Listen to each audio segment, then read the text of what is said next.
সারিবদ্ধ মানুষের সামনে এভাবেই হেঁটে যাচ্ছেন লোকটি। তাকে দেখে রাজনৈতিক কোনো নেতা বলে মনে হতে পারে, তবে বাস্তবতা ভিন্ন। একটু ভালো করে খেয়াল করলে দেখা যায় লোকটি কান্না করতে করতে সামনের দিকে এগিয়ে যাচ্ছেন। লোকটির নাম তাহের আলী। তাকে বাড়ি থেকে তুলে এনে বাংলাদেশে পুশ ইন করেছে ভারতীয় সীমান্ত রক্ষী বাহিনী বিএসএফ। থানা থেকে বাদে আনছে স্কুল আনছে বাদে গলফাড়া আনছে বর্ডার ইন্ডিয়ার বর্ডার নাকি ওখান থেকে যে কালকা রাতে আনছে বেড়ে ওই যে বর্ডার এসে এই দারোগা আছে না বেড়ে ঘর থেকে নিছে মাথা ধরে নিয়ে এসে ডাইরেক্ট হেরিয়া সাইনটান লইছে ছাপা লইছে বাংলাদেশ বানাই হেরিয়া আর আনলো গলফাড়া দুই নাকি সব মানুষ লইছে।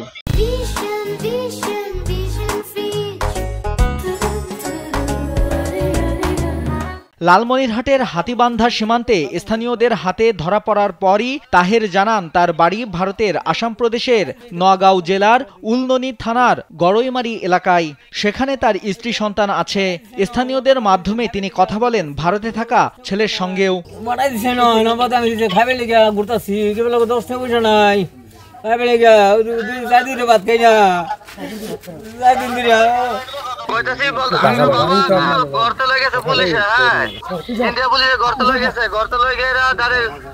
বাংলাদেশ করেছে তো সব কাগজ আছে বাবা পাপ আছে কিন্তু বাবা বাংলাদেশের মানুষ না, বাবা ইন্ডিয়ান মানুষ।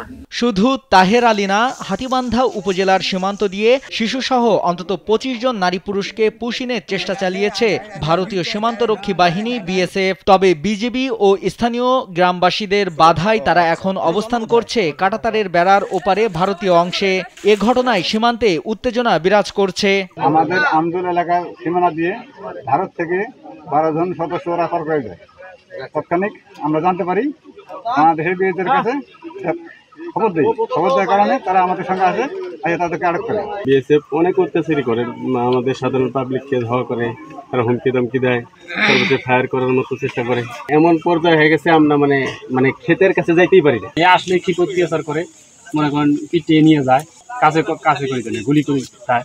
ভারতীয় আগ্রাসন রুখে দিতে বিজিবিকে সর্বোত্তক সহযোগিতা করছে সীমান্ত এলাকার বাসিন্দারা। বিএসএফেরা এরা বিভিন্নভাবে আমাদের বাংলাদেশে লোক পুশিং করতেছে। এটা আমরা গ্রামের যারা সচেতন ছেলে আছি, আমরা সারা রাত অনেক সময় একটা হলে থাকি। তারপরে আমরা বাংলাদেশের বিজিবি ভাইদেরকে বললে ওরা তৎক্ষণিক আমাদের সাথে আসে এবং আমাদের সাথে এসে আমরা এই বর্ডারে নিয়ে আসে। সীমান্তে পুশিন ঠেকাতে বিজিবি সতর্ক রয়েছে। গোয়েন্দা তথ্য ও স্থানীয়দের মাধ্যমে পুশিনের কথা জানার পর বিজিবি দ্রুত ব্যবস্থা নিয়েছে বলে জানান লালমনিরহাট 15 বিজিবি ব্যাটালিয়নের অধিনায়ক লেফটেন্যান্ট কর্নেল মেহেদি ইমাম।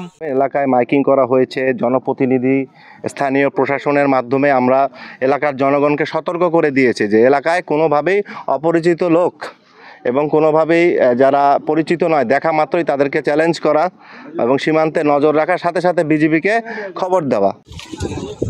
নাইমুল হাসিব, কালবেলা।